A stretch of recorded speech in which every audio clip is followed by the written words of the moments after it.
E se tem alguém vendo na prática como essas mudanças têm impactado a experiência dos empregados nas organizações, é a Cláudia Woods. Cláudia, bem-vinda ao Projeto Upload. Obrigada. É um prazer estar aqui hoje. Bom, Cláudia, como que a pandemia, pós-pandemia, as organizações têm enfrentado esse assunto da experiência do empregado? Você acha que isso tomou corpo? E explica pra gente como que isso impacta diretamente na formação de time e na cultura da empresa. Bom, primeiro, estou muito feliz em te ouvir falar na pós-pandemia, né? Tomara que isso realmente seja esse novo momento, a gente começa a realmente ver a vida voltando ao normal. Então, passamos por muitas mudanças. O que a gente observou aqui com a ótica de WeWork e eu até com a ótica de líder de grandes empresas também passando pela pandemia, foram várias fases, né? A primeira fase, sendo muito transparente, é aquela fase de isso vai passar, uma semana, tudo bem. Segunda fase, pânico, gente, isso não vai passar e obviamente todos os planos que cada empresa teve que desenvolver, mudanças de estratégia, mudança de budget, mudança de visão até, e muitas pivotando verdadeiramente o negócio. No caso da WeWork, a gente tem como core do nosso business, desde sempre, há mais de 10 anos, a flexibilidade e o que a gente já pregava esse tempo todo do futuro do trabalho. Só que, de repente, esse futuro chegou. E ele chegou num primeiro momento onde a gente vê os prédios se esvaziando, que é sempre muito difícil, né? Então, a alma da WeWork é a comunidade, a alma é a troca, é esse ambiente colorido, as cores muito bem pensadas, a diagramação das salas pensadas para manter o barulho saudável, porém um barulho que não atrapalhe, a dinâmica dos corredores. E, de repente, você olhar para um business que tem isso como alma e falar, cadê as pessoas?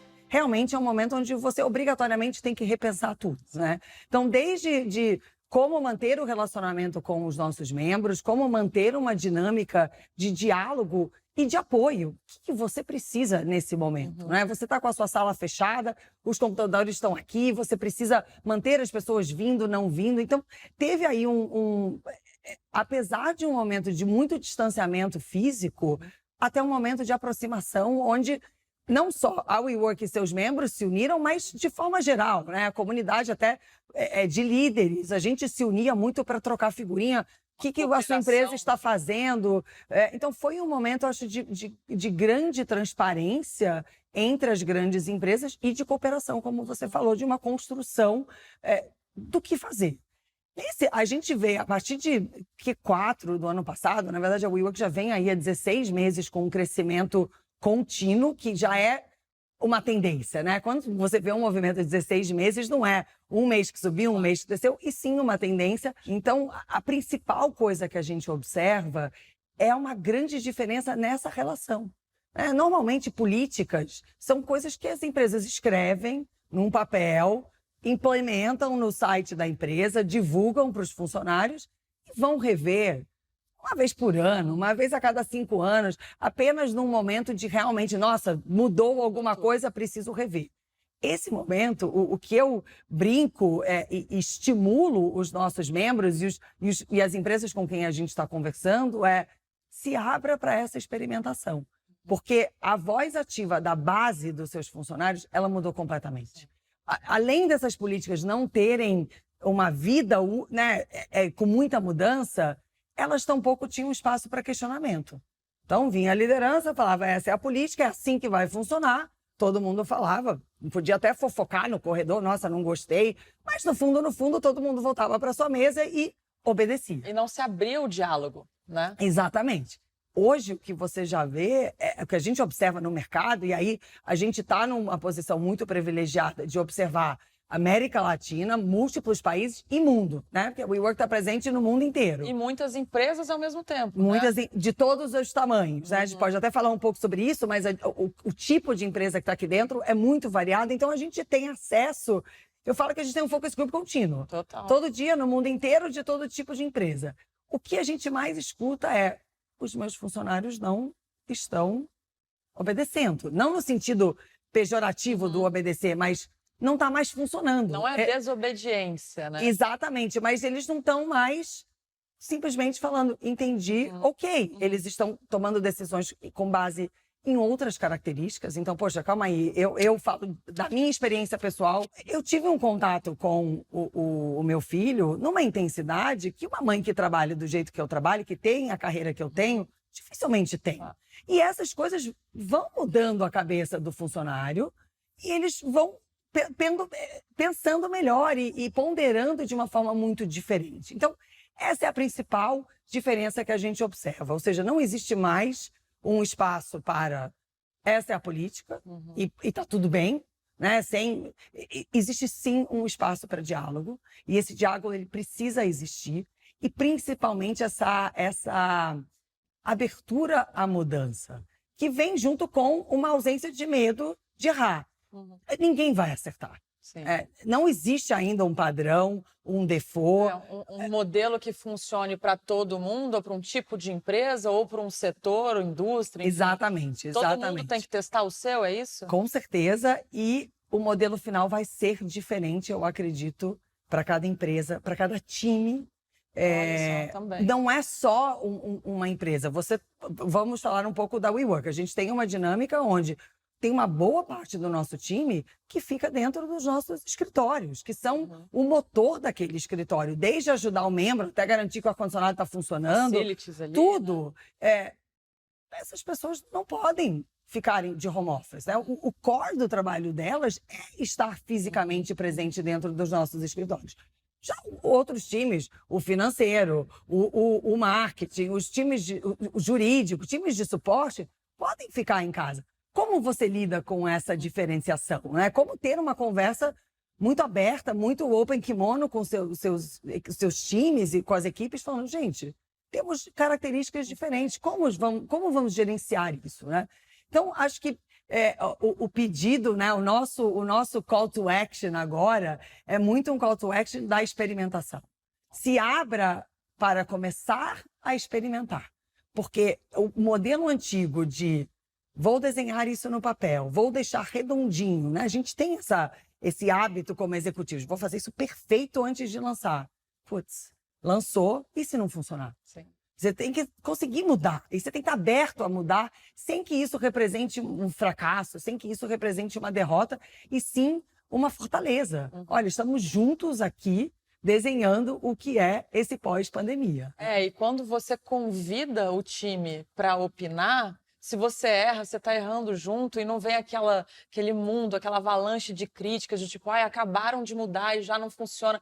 Porque a gente sabe que isso acontece, né? Mas acontece muito mais quando você não é parte da discussão e da decisão, né? Eu acho que tem um convite também aos funcionários, né? Que muitas vezes, como grupo, se colocam num papel mais de reclamar, mais de, poxa, isso não tá bom. Mas eu acho que fica uma provocação também para os funcionários de, poxa, como que a gente apoia isso de uma forma construtiva? Como que a gente sugere mecanismos de pesquisa, formatos de escuta, as equipes de grupos de afinidade que muitas empresas já têm hoje, acho que não tem. Poxa, isso é uma iniciativa que os funcionários podem liderar justamente para poder construir essa dinâmica de construção em conjunto. Se o chefe entra na postura de impor e o funcionário entra na postura de reclamar, não vai dar certo, né? Então, eu acho que tem uma mudança dos dois lados que precisam acontecer,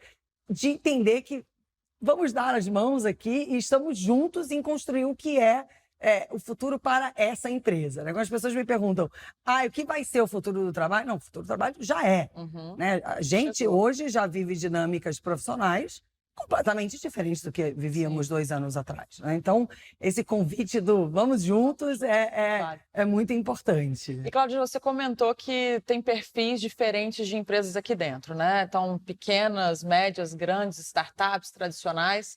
Eu tenho 2 perguntas em relação a isso. A primeira é, ao lidar com a liderança dessas empresas, você percebe que eles já entenderam que esse diálogo precisa acontecer? Existe resistência? Esse é o primeiro, mas... E quais as diferenças que você vê nos líderes desses diferentes tipos de empresas? Assim, já eram com mindset inovador? O fato deles já estarem aqui é porque a cultura já é a cultura de inovação? Como é que você avalia isso?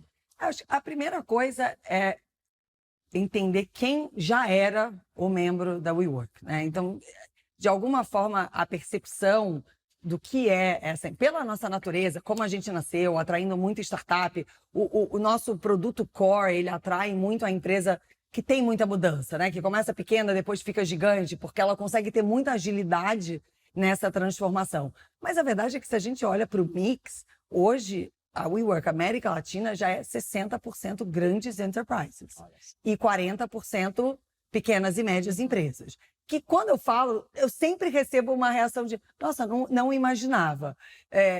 Como que esses grupos são diferentes? A grande enterprise, ela muitas vezes, ela quer o quê? Ela quer a agilidade, ela quer a inteligência do ambiente. Então, a comunidade tem mesmo. uma coisa da escolha, da decoração, dos móveis, das cores, mas tem toda uma inteligência de como os nossos escritórios são formatados. Então, um fun fact que eu adoro compartilhar é, muitas vezes, os corredores, eles são mais estreitos do que um corredor tradicional de um escritório. É de propósito, para que as pessoas tenham que se esbarrar, tenham que literalmente falar, opa, bom dia, em vez de simplesmente olhar para baixo e passar direto. Então, tudo isso é muito bem pensado e as grandes empresas buscam, em muitas situações, essa tranquilidade de essa parte do meu negócio eu vou entregar na mão da WeWork. Amanhã, se eu precisar um outro andar, eu ligo e a WeWork vai me dar um outro andar. Mas também essas empresas, muitas buscam um espaço exclusivo. Então, tem um pouco eu quero estar numa WeWork, mas eu não quero o espaço compartilhado. Não tem problema nenhum. A gente tem, aqui no Brasil, uma série de empresas que tem um prédio inteiro só para elas. A gente tem uma série de empresas com entradas exclusivas, onde o crachá nem é o crachá tradicional da WeWork, que mostra um pouco como a gente pode ir desde o extremo do happy hour coletivo, toda quinta-feira, que ali é onde acontece essa comunidade, até, opa, não, eu quero o meu ambiente com a minha comunidade. Uma outra coisa que acontece muito nas grandes empresas, Cláudia, eu preciso fazer uma mudança cultural. Eu estou saindo de um prédio onde está todo mundo em baia, os executivos estão todos em salas fechadas, e se eu não mudo essa diagramação, o meu processo de evolução vai ser muito mais devagar. Então, a gente tem aqui no Brasil um case que, né, já foi super falado e é um parceiro de longa data nossa, que é a Sky, que é isso, é uma empresa de telecom, numa indústria que está passando por uma revolução, que vivia aquele ambiente super tradicional e vem para a WeWork entendendo que isso é uma ferramenta muito forte de transformação. Quando a gente pivota para o menor, claramente começa com, imagina, eu tenho aqui uma empresa de 5 pessoas, eu não quero me preocupar com o café, com a água, com o ar-condicionado, eu quero pagar uma conta, impressora, o toner que está sempre sem toner, né? Opa, eu sei um ótimo exemplo. E essa proposta de valor, ela é muito clara e ela é muito simples de vender. Quando essa empresa começa a crescer, ela também entra numa zona de incerteza. Poxa, hoje eu tenho mais 10, amanhã eu vou ter mais 100 ou eu vou ter mais 500? Você já foi empreendedora, já foi empresária, você sabe que tem um momento na jornada da sua empresa que você fala, eu vou virar uma empresa de arquitetura, porque todo dia contratando um arquiteto novo, um corretor novo, e de alguma forma, quando a empresa começa com a gente, ela entrega essa jornada de uma forma muito tranquila, né? Onde o relacionamento, olha, eu acho que eu vou crescer, para onde eu consigo crescer. Foca no core business e isso aqui está resolvido. Exatamente. E aí, falando um pouco do que mudou. Hoje a gente já trabalha com um produto que é chamado All Access, que na verdade é um livre acesso a todos os espaços da WeWork, no mundo inteiro, por uma taxa mensal fixa, que você pode usar 10 horas por dia, 1 hora por dia, que começa esse produto ele nasce para atender a demanda dos dois. E o que é diferente nessa demanda dos dois? O pequeno, alguns foram para casa e perceberam, poxa, não preciso de um escritório fixo. Né? Minha equipe está funcionando super bem. A gente sim precisa o quê? Se encontrar para esporadicamente. Reunião de equipe, planejamento estratégico, etc. E eu tenho pessoas que não aguentam mais ficar em casa. Acho que todas as empresas, as gigantes, até as menores, tem a pessoa que tem 3 filhos, cachorro, tem uma obra em cima, tem uma obra na frente, que realmente fala, isso daqui não é produtivo para mim. E o All Access, ele nasce para atender essa demanda, né? Ou seja, ele é uma coisa com um compromisso muito simples, mês a mês, pode pagar por hora, por dia. Quando a gente olha para a grande empresa, isso se desdobra de uma forma um pouco diferente. Então, esse produto, ele entra muito para ajudar na experimentação. Putz, não sei. Essa semana eu estava em reunião com uma empresa que estava dividindo comigo que vai fazer uma obra num prédio de 15 andares. Eu falei, mas seus funcionários vão voltar? Ai, não sabemos, achamos que sim. Mas você vai investir dinheiro numa obra de 15 andares sem ter a menor ideia se as pessoas de fato vão aceitar o que você vai propor de política, né? Voltando ao que a gente estava falando. Mudou, né? Posso não aceitar e falar, olha, chefe, desculpa, vou pedir demissão, vou trabalhar nessa outra empresa porque eu quero essa flexibilidade. Então, para a grande empresa, um produto como o All Access, ele nasce, primeiro assim, funcionários, colaboradores, aqui está o cartão, acessem a WeWork que você quiser, quando você quiser.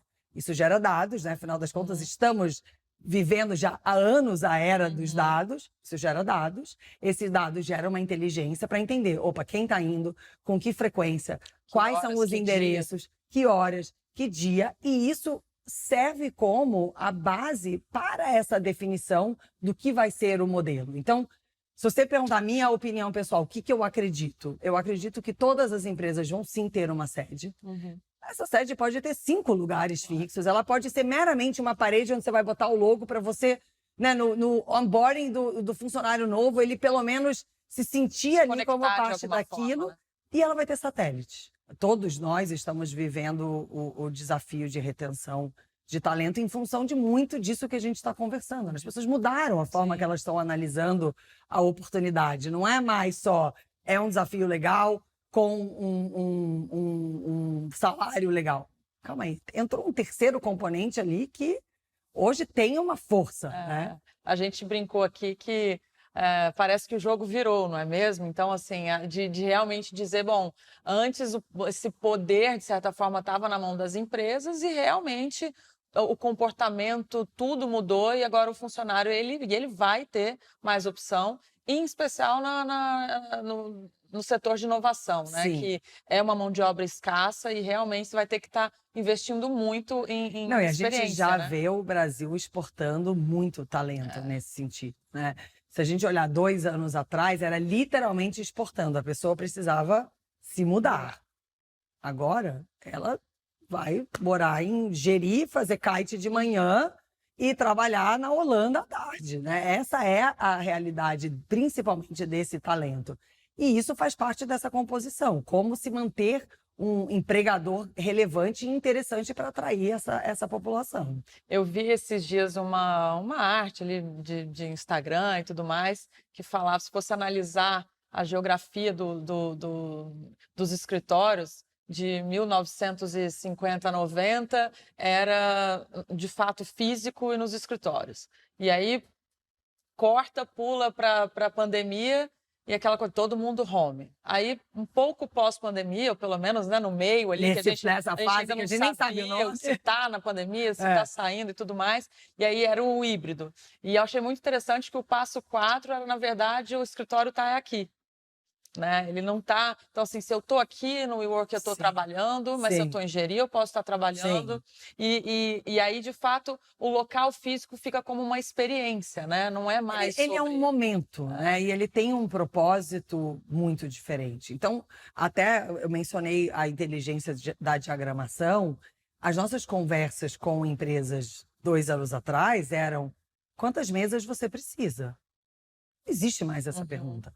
Né? A pergunta é quantos funcionários você tem, com que frequência que você acha que eles vêm para o escritório, que tipo de espaço coletivo você precisa. Você precisa de uma sala de aula, você precisa de um auditório, você precisa de um lugar com uma chopeira para você fazer um happy hour. A experiência. E o mais difícil é que essas perguntas são difíceis de responder. Antigamente, quantas mesas? Eu tenho 500 funcionários, eu preciso de 500 mesas. A gente já tinha uma fórmula de quantas salas de reunião, que tipo de empresa você é uma empresa que trabalha com muita gente fora, que precisa de mais espaço, tipo phone booth. Hoje em dia, as conversas que antigamente duravam 30 minutos, duram 5 horas e são com o CEO da empresa. Sim, e que não era pauta São dele. com o diretor, o VP de RH, e não apenas com a pessoa que cuida de facilities e de escritório. Então, a gente está vivendo um momento onde isso está na pauta de... Eu faço parte de vários conselhos, isso está na mesa de todos os conselhos. Não tem como existir uma reunião de conselho hoje que não fale desse assunto. E isso está nas reuniões de diretoria semanalmente, né? E acho que é um momento realmente que temos, de forma coletiva, que aproveitar para aprender, né? O programa aqui todo, ele está voltado a esse lifelong learning, a esse conceito de que é um contínuo, né? E como executivos e como líderes, esse é o momento da gente também olhar para isso e entender que tudo que você, como líder, pensar durante essa fase, você tem que lembrar que existirão pessoas via Meets, Zoom, whatever plataforma você escolher. E isso tem que ser sempre lembrado e muito respeitado. Porque senão, a verdade é que o discurso do híbrido, ele fica só um discurso. Se você realmente não criou um ambiente inclusivo, a gente está muito acostumado a falar de inclusão, de gênero, de raça, de etnicidade, de grupos menos representados. Aqui a gente está falando de uma inclusão que realmente você criar um novo formato de trabalho e você lembrar que você mesmo criou aquilo, né? Então, eu, líder, tenho que lembrar que vai ter uma pessoa esquecida no Zoom. E da mesma forma que quando a gente fala de diversidade entre mulheres, né, o principal ponto na mentoria é: se você é uma mulher e vê que uma mulher está sem voz ativa na reunião, você, como mulher, abre o espaço para ela falar, não é diferente, né? Se tem uma pessoa no Zoom que está ali com a mãozinha levantada e está todo mundo... Gente, vamos parar e ouvir o que o nosso colega no Zoom tem para falar. Então, vai desde uma importância do ambiente físico, como que a sua empresa está fisicamente estruturada para atender isso, som, microfone, tela, são coisas que muitas empresas não têm essa estrutura. Até as pessoas, existe um novo protocolo de como promover esses momentos. E isso tudo, eu acho que se a gente acerta, tem uma vantagem muito grande. Então, eu, por exemplo, cuido da América Latina, são mais de 5 países. Antigamente, eu tinha que entrar no avião para me sentir presente. Vou para o México porque estou muito distante do time. Hoje em dia, gente, eu estou distante. Vamos fazer Entra todo mundo aí num Zoom à noite para a gente conversar, ou eu consigo me inserir nas rotinas dos times, ou seja, não é mais... Todos nós já tivemos aquele momento onde o chefe está vindo, né? Limpa tudo. Eu já trabalhei com bens de consumo, é aquela fase que você fala, bota o outdoor na porta da casa do chefe. Não existe mais isso, né? O chefe, hoje, ele entra e sai da sua reunião, independente de onde ele está, se ele está fisicamente presente ou não. E eu acho que isso é muito positivo. Isso traz uma capacidade de proximidade, uma capacidade de feedback, uma vivência muito verdadeira. Porque você se insere. Sim. Não é um evento que você está presente. Isso fica mais acessível, né? Imagina, ainda... Mesmo situações onde o chefe tem sala ou a baia aberta, sempre existe um No pouco Zoom, ninguém tem sala, Exatamente. né? Você Ninguém fala tem assim, sala. pode falar, e já começa a falar, às vezes nem pergunta. E volta ao que a gente falou no começo da conversa. Essa coisa da pirâmide, do controle tá em cima. Isso, se a gente encarar esse movimento com uma ótica de deixar as organizações mais flat, né? Mais homogêneas, com menos hierarquia. A verdade é que o ambiente digital, ele traz isso, ele traz essa riqueza. Então, meu convite de novo, né, experimente. Você não precisa ter medo de errar. E, obviamente, o modelo da WeWork é perfeito para isso. Você começa com o Access, depois começa com uma salinha, depois vai para um prédio inteiro. Mas acho que mais importante do que a decisão de onde vai ser e como vai ser é você, como líder, estar aberto para começar a jornada e depois mudar se for precisar. Muito bom. Você consegue, para finalizar, você consegue apontar alguma tendência que você vê? Eu sei que a experimentação, está todo mundo tentando, mas você fala assim, não, acho que a tendência vai ser essa. Eu posso te dizer o que não vai ser. Ótimo, já vai. Eu acho que não existe mais o modelo esteja aqui nesse endereço todo dia, 9 da manhã, e aquela ronda de quem já chegou, né? Quem nunca teve o Ou quem chefe chegou atrasado. Exatamente, aquela ronda no fim do dia. Isso acabou. Isso acabou. Que bom. E o híbrido, a verdade é que essa palavra significa nada, na verdade, eu brinco, né? Tudo é híbrido, mas a gente realmente observa uma tendência muito forte para 3 dias em casa, 3 dias no escritório, 2 dias em casa. É o que a gente já vê muitas empresas praticando. E essa transparência e entendimento de que existem tipos de equipes diferentes dentro da mesma empresa e a política dificilmente vai ser a mesma para todo mundo. Essas são as 3 coisas que de forma homogênea, a gente vê as empresas não conseguindo fugir disso. Porque aí realmente a revolta, eu brinco, gente, aí vai começar a revolução dos funcionários, né? E essas 3 coisas são as, podemos dizer, tendências, efetivamente, que a gente já observa. Então fica a dica aí, viu, gente? Cláudia, muitíssimo obrigada. Obrigada, foi maravilhoso. Acho que é uma consultoria que você deu para todo mundo aqui que está nos assistindo. E, pessoalmente, realmente dizer que você é uma inspiração para mim, com certeza para várias mulheres empreendedoras e CEOs do Brasil e do mundo. Vice-versa, estarmos as duas aqui cada vez mais, né? A gente começa a ver esses momentos com mais mulheres do que homens. Aos poucos a gente chega lá. Né? Obrigada mesmo. Obrigada a você.